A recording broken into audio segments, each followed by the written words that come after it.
เป็นยังไงตอนนี้ยังโสดคือเก่าบ่โสดจักเปอร์เซ็นต์โสดนะ100 100%แม่นหรือสิเอาไทยบ่ผู้บ่าวของไทยเอาเอาเนาะบอลซื้อไทยภาษาไทยชื่อนี่ใดเจ็บไม่จำขอซ้ำอีกที เอ้ยเจ็บไม่จำขอซ้ำอีกทีภาษาไทยทักมาได้เลยครับน้องเบลสาวเผาตะโอยพี่น้องสาวลาวเผาตะโอยคนสวยประจำหมู่บ้านมันเป็นหมู่บ้านมีสีหลังคา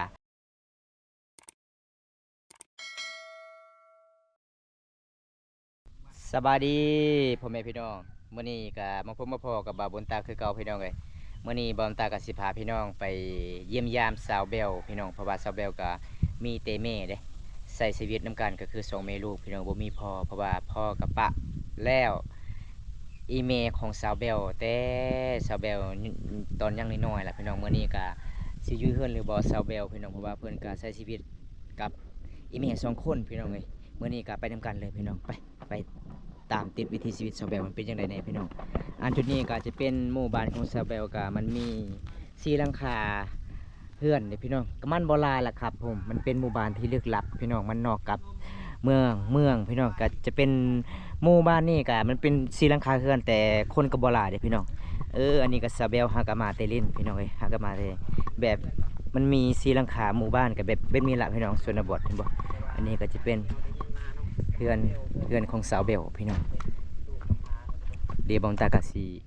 ขึ้นลิ้นนำเพื่อนสาวเบลก่อนพี่น้องเพราะว่าสาวเบลกะซ้ำลูกกำพร้าละพี่น้องบ่มีพ่อละพี่น้องเพราะว่าอีพ่อกะปะแม่แต่น้อยๆพี่น้องอันนี้เห็นบ่พี่น้องเพื่อนสันบ้านซองของสองแม่ลูกอยู่น้ำกันกับแบบประมาณชั่นี้ละพี่น้องเป็นน่าสงสารเลยพี่น้องอันนี้แบบเพื่อนกับบ่มีสังกะสีเลยพี่น้องเห็นบ่เพื่อนของสาวเบลเห็นบ่เพิ่นบ่มีสังกะสีเพิ่นก็เอาด้วยกระพุ้ยพี่น้องกระพุ้ยเด้แต่เขาเจ้าก็มาพับแล้วก็เขาเจ้าก็สิมามุ่งพี่น้องการใช้ชีวิตสองแม่ลูกแบบนี้ล่ะพี่น้องเดี๋ยวมันตากาเสียอนุญาตขึ้นเฮือนของสาวเบลก่อนพี่น้องอันจุดนี้ก็เป็นจุดที่บ้าน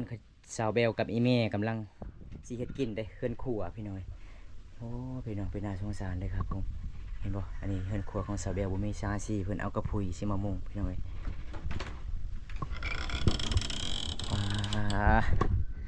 สาวเบล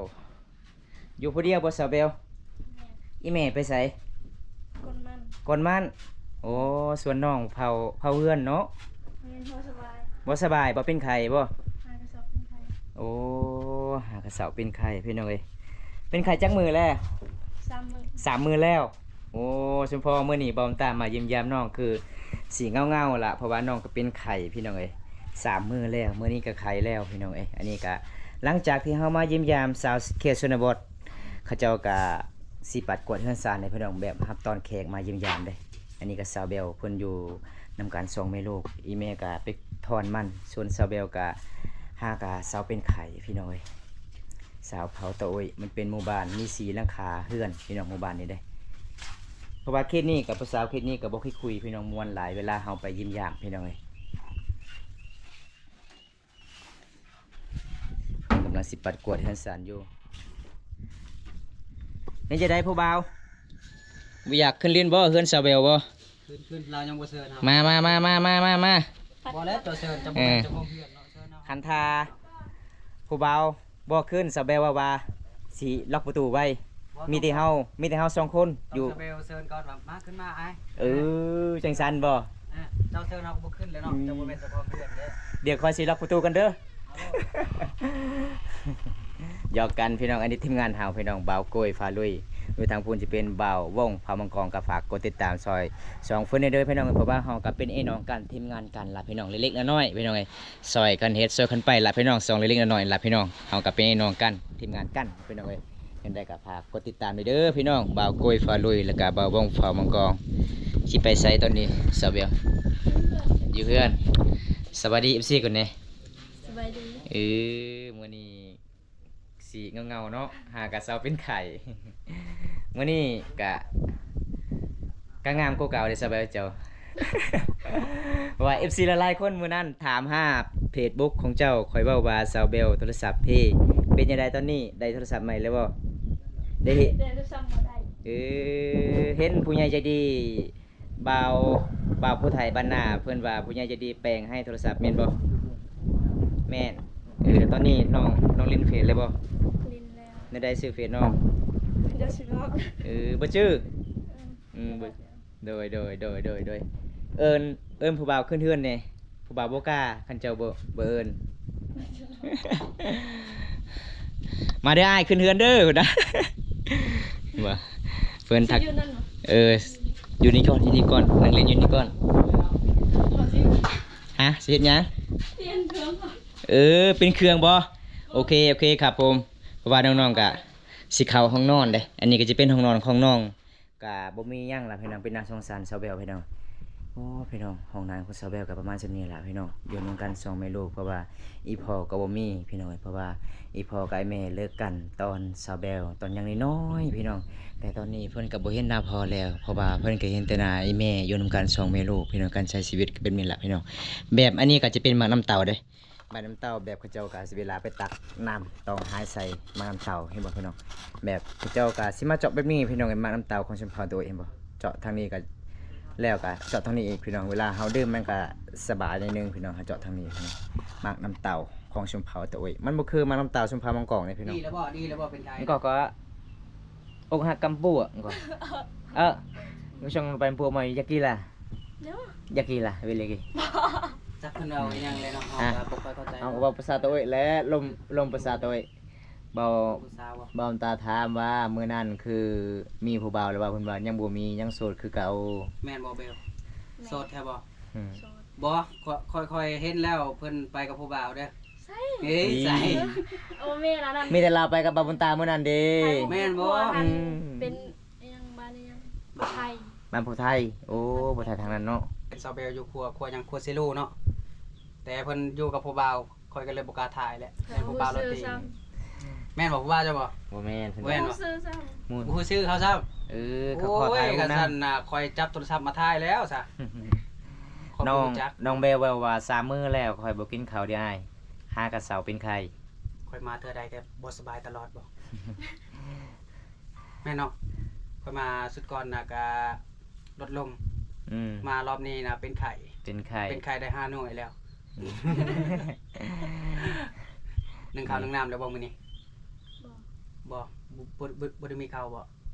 ข้าวเบิดแล้วบ่น้อง ยัง ยัง คือบ่นึ่งข้าวซะยังบ่ฮอดเวลาบ่ยังบ่ฮอดโมงจักโมงนึ่งข้าวนะ จะหาโมง 5 โมงแรง โอ้ โอ้ ย 5 โมงแรงตอนนี้ก็6 โมงแรงแล้ว อืม อืม กายแล้วเด้ กายแล้วเด้บัดนี้ อันนี้เรา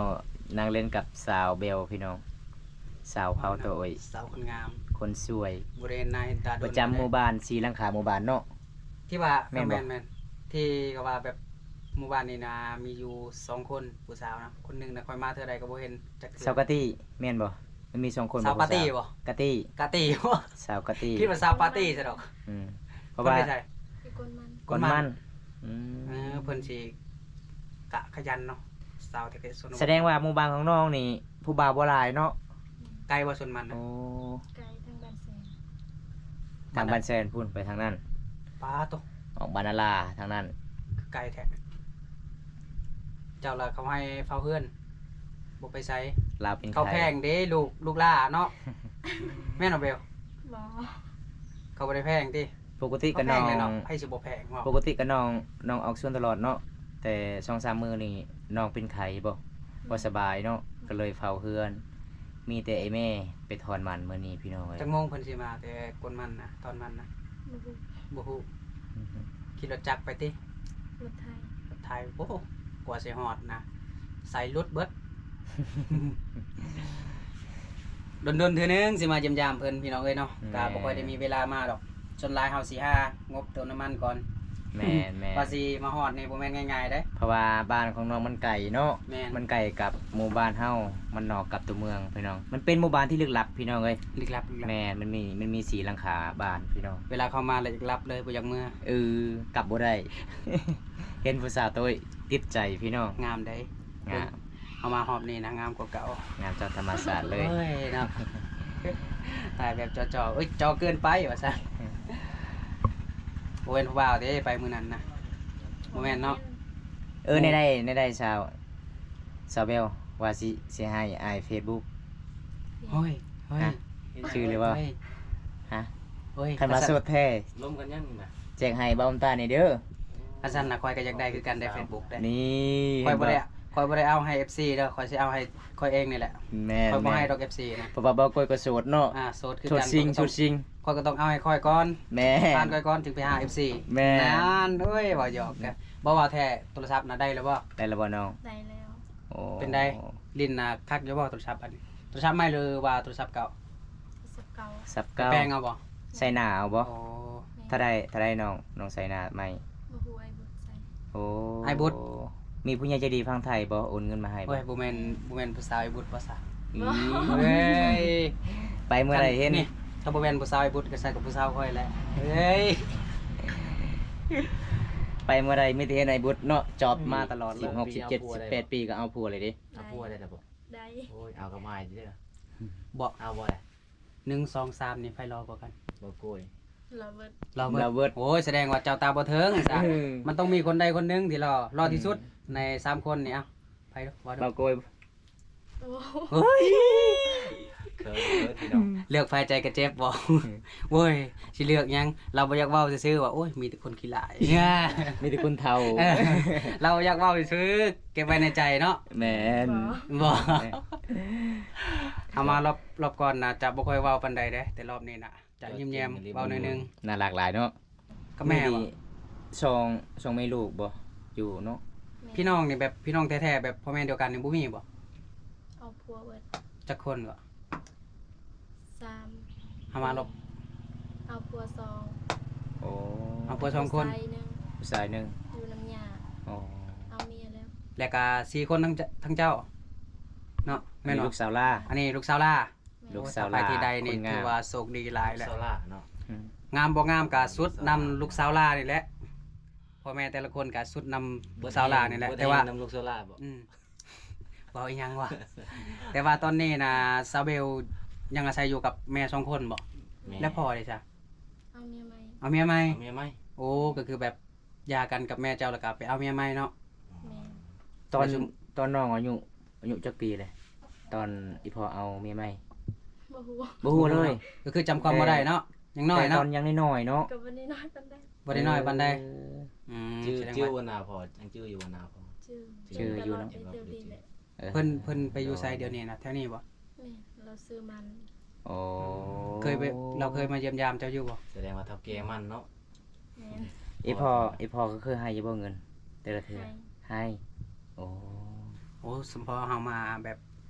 มาเท่าใดก็แบบเห็นแต่แม่ลาวส่วนใหญ่เนาะ แม่ แต่ว่าซุมื้อนี้ก็อยู่นํกันสองแม่ลูกเนาะ แม่น อยู่สองคน หักสมัครคนมาอยู่นํบ่ นี่ เอาบ่โกยเลยเด้อ เอาบ่ คันหาสมัครน่ะข่อยสิบ่มือเด้ โสดเด้อบ่ เอาอยู่บ่ เอา เอ้ย ถ้าเป็นข่อยนี่ข่อยสิอยู่นี่เลยได้บ่ ได้ ได้น้อยได้แท้บ่ มาแต่งสู่เลยเนาะ ข่อยบ่สู้แล้วข่อยสิเอามือแล้วเนาะเฮ้ย เอา บ่หยอกซื่อ บ่ได้ บ่ได้สิเลี้ยงแม่ล่ะกันเจ้าสิแต่งเอาเมื่อ บ่ยากดอก เดี๋ยว จะสิเลี้ยงอีกบ่ เฮ้ยบ่แม่นได้ บ่ก็บ่หยอกเพิ่นดอกเพิ่นบ่ได้มักเฮาดอกเนาะหน้าตาเฮาบ่ผ่านดอกเพิ่นสิมักจังได๋มักแบบคุณลูกสาวลานี่ต้องแบบ ลูกสาวลาต้องมักแบบคนรอๆรวยๆเท่านั้นแหละ คนขี้ลายก็เฮาบ่มีสิทธิ์ดอก บ่อย่าตัดสินใจแบบนั้น มีสิทธิ์แต่แบบแอมฮักเขานี่แหละ เขาบ่ฮักเฮาดอก ถามซาเบลก่อนว่าสิมักแบบใดเจ้าก็ตัดสินใจไวโพด แม่นบ่มักคนแบบใด บ่ฮู้ บ่ฮู้ คนขาวไล่ใจบัดคนดำเด้จริงใจบ่ แม่ จริ น งใจเลยแล้ว คนดำน่ะ คนดำ ตากแดด จริงใจ ดุเนาะ แม่น อืมคนจอยหรือตุยที่มัก จอย จอย อุ้ย แบบคุณ บอมตาสิดงเลย บ่ บ่ ตุ ตุ ย ย บ่ คนที่ตุยนั่นหนี้ไปโลด